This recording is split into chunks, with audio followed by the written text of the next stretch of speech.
In this video we're at Stone Cold Classics to drive the most amazing thing I've ever seen.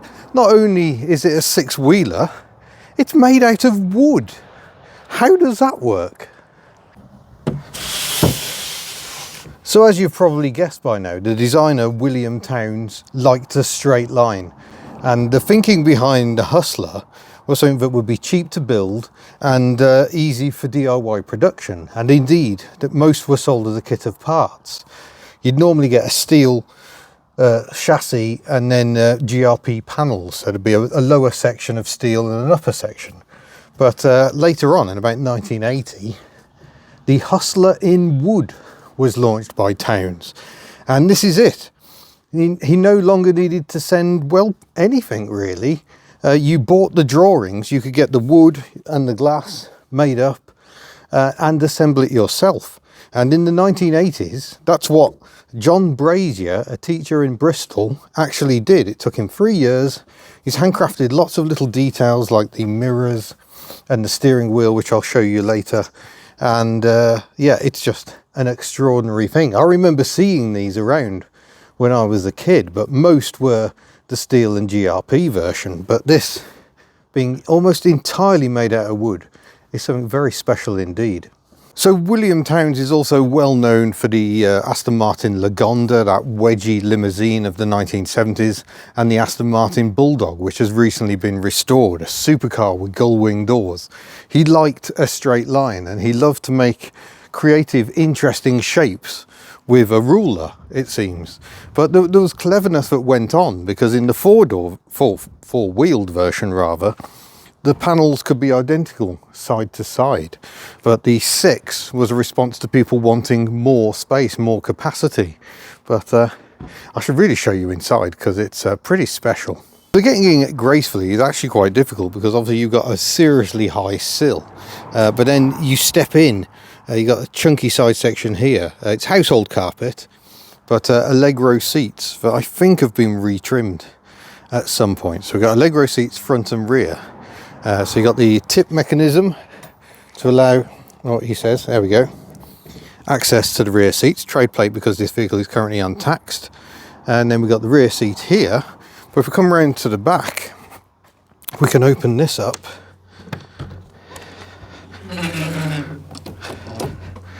And now we've got loads of room, and there's extra seats, allegedly room for 9.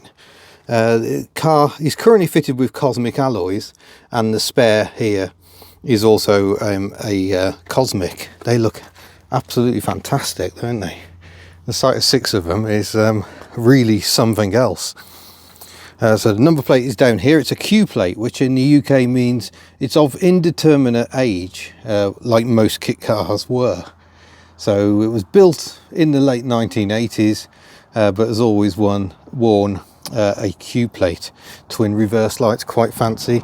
Rear lights that are just off the shelf somewhere, but fit the bill really nicely. We've got the fuel filler on this side, the mirrors that he made himself. The angle is not superb, I'm going to be honest, but yeah, just look at the shape. For an MOT recently, it's had to have side indicators fitted. They're LED items, and at the front just standard off-the-shelf indicators and Allegro headlamps, which is fitting because we believe it actually is an Allegro engine in this example, 1.3 A series. But sadly not the hydro gas, because it uses mini subframes. We've got rubber donut suspension, and the rearmost subframe is actually reversed, so they're back to back. So it's actually a leading arm rear suspension on the rearmost axle, but all very, very standard mini stuff. Just incredible. But everything else you can see in here is wood. Remarkable. By the way, we love this retro sticker. It's not retro, it's probably original, been there since the car was new, and gives away its Bristol origins. So actually getting in the thing is a little bit tricky, really. I can never quite work out which foot to lead with. Do you go in like this and then try and pull yourself in? I suppose that isn't too ungraceful. But once you're in, loads of headroom. We've actually got wooden sunroof which is really nice. So you could remove those as well if you wanted. Plenty of fresh air on the move because you've just climbed in through the window. But if I bring this forward, with it closed, it's amazing just because there's such glass area. The visibility, absolutely incredible. But come on, you want to have a look in here and see what it's really like. So here is the view. Massive windscreen, absolutely enormous, but it's all right. I've got these pull down blinds to, if the sun gets too much. That's quite a neat feature. Even the interior mirror has been rendered out of wood. Here are the two sunroofs. We've got glove boxes each side, and in fact if I take you into this one with somewhere to put your mug, we've actually got these were the original hubcaps that the owner made out of wood. Put the H for Hustler, replaced by the Cosmics, but they do still have all these. One of them sadly was suffering a bit with the weather, but that's really, really nice. Remember when these were all the rage? Digital clock, and you could put temperature sensors. This I really like. So if I put the ignition on, there's your oil pressure and ignition light, and the indicator, which because of the age of the vehicle is really slow when the engine's off. That's lovely. So not cook the coil. Hazard lights just down here, headlights, panel lights there, and the heater blower, temperature gauge, fuel gauge, oil pressure and amps. And then we've got a heater down here as well, which I'll need if I'm driving around today with the doors open. Probably not. The owner also made this wheel, and it's a nod to the Allegro origins of the engine. It's a quartic wooden wheel. It's made out of many pieces. That's really nicely done. And in this cubby over here, we can find a 1980s stereo cassette player. That's really nice as well. I mean, look at this. Apparently John Brazier was a former Rolls-Royce engineer, and I think that shows. A lot of kit cars feel really knocked together, but look, we've got handbrake, the gear lever. He's made all of this himself, and it's really comfortable as well. These Allegro seats are just amazing. You know, the Allegro gets a lot of flack, but actually they are very, very comfortable cars. But it's going to be interesting to see what this thing's actually like out on the road. We'll get it fired up and take it for a spin. This is going to be entertaining. Just before we go for a drive under the bonnet, it kind of looks how you'd expect a mini engine to look, really. Allegro in this case, but still A series 1275. There's the clutch taking the drive down to the gearbox in the sump. Single carburettor, but everything in here looks really well engineered as well. There are actually two catches on the bonnet to prevent it coming up when you don't want it to, and everything just feels really nice. I don't know what wood was used, but very, very nice stuff it is. Right, with engine done, now we can start the engine. It sounds very much like a Mini. Let's try this washers. Washing performance, I'm going to say, is, oh, there we go. And then we've just got a single wiper, a bit like a Fiat Panda, really. So massive corners of wild ignorance, but it covers the bit in front of the driver. I suppose that's the important bit. Just holding the revs up. The engine is a little annoyed to be started up when it's so cold. I've got 3-point seat belts, as is the requirement. Alright, let's go. I'm looking forward to this. This feels very strange.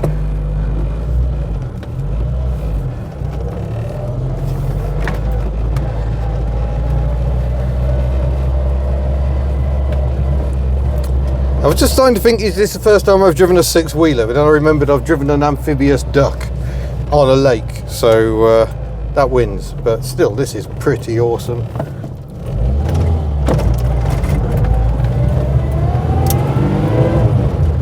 Oh, perky. But then it feels very short on gearing. That's apparently 30 miles an hour. And I'm already into top.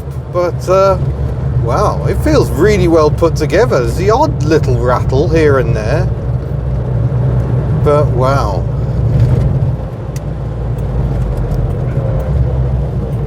Should be good brakes. There's 6 of them.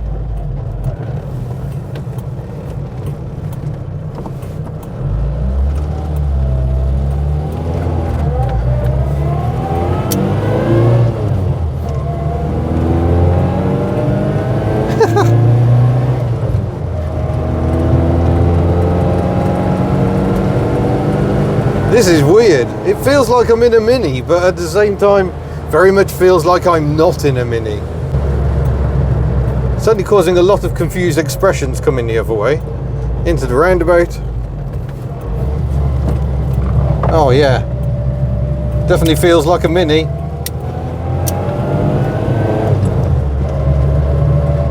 That classic noisy gearbox, because it's drop down gears that take the drive from the crankshaft down to the gearbox. Yeah, a bit of wind noise as the speed builds up, but yeah, wow.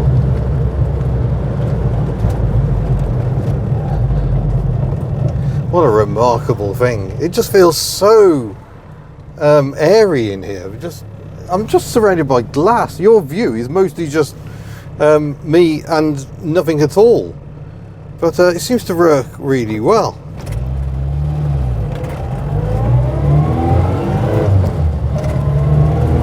Now the owner John, who built this, actually used it for a full 13 years as family transport.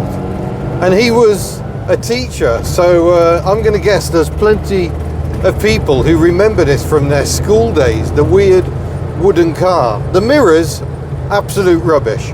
Nonsense, can't see anything in them at all, but everything else John did I think is absolutely marvellous.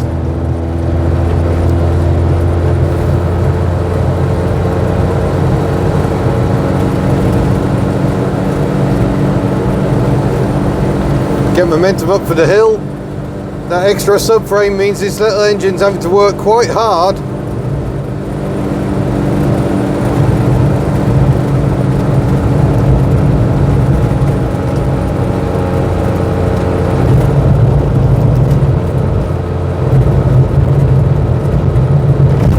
There's a fair bit of road noise as we go along, but nonetheless, this is a very entertaining drive. Wow.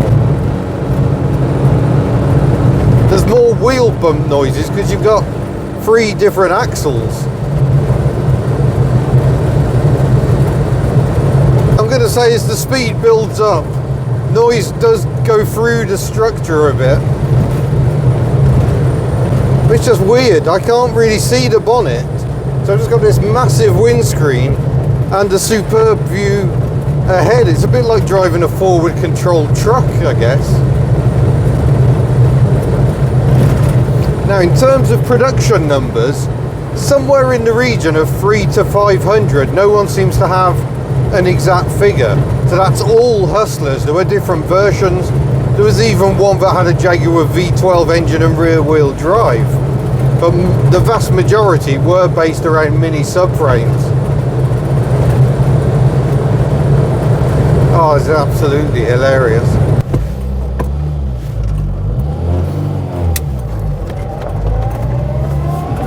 Oh, that's bright. Deploy sun visor. It's not amazing, but it makes the difference between being able to see where you're going and not. But yes, same sort of Mini-esque driving position.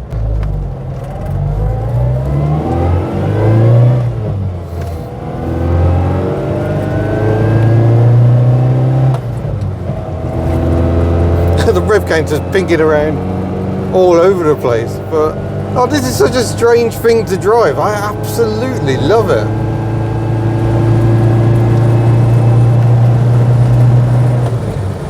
So it was off the road dry stored for a number of years, but was recommissioned I think last year. Had thousands of pounds spent on it. One of the rear subframes was replaced, got it up and running again, and yeah, here it is, up for sale again. The asking price of $13,995. It strikes me you could spend an awful lot more and have something that wouldn't get anywhere near as much attention as this, or be as much fun. Let's do it. Let's open the window while we're driving. Oh yeah, baby. That's actually really nice, even on a cold November day. What a crazy machine. I love that such flights of fancy exist. But I'm also very pleased that John built this one very well. It feels very together. Just crazy that the entire thing pretty much is wood. You wouldn't think it'd work. No? Oh, okay. Okay, maybe that's a bit too cold. Sadly, the Hustlers came to an end at the same time as William Townes himself in 1993. He was only 58, I think, but has designed some fantastic concepts over the years. The Microdot is another of my favourites. So while not many of his designs reach production, he's definitely left a big impression on the British motor scene. Well, there's no denying that must be one of the most interesting road tests, squeeze out gracefully, of my career. What a fantastic thing. That is absolutely fascinating. And might need a touch of varnish here and there, but that beats rust, I reckon. It looks to be in really, really lovely condition. So huge thanks to Stone Cold Classics for letting us drive this car. You can check out their website below. And yeah, absolutely brilliant. So thank you for watching. I'll see you in a future video. Farewell.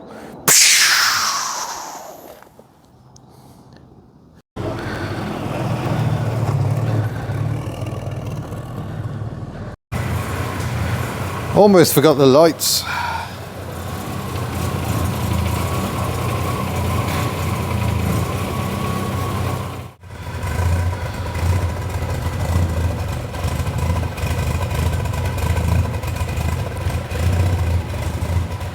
I'm gonna get out again.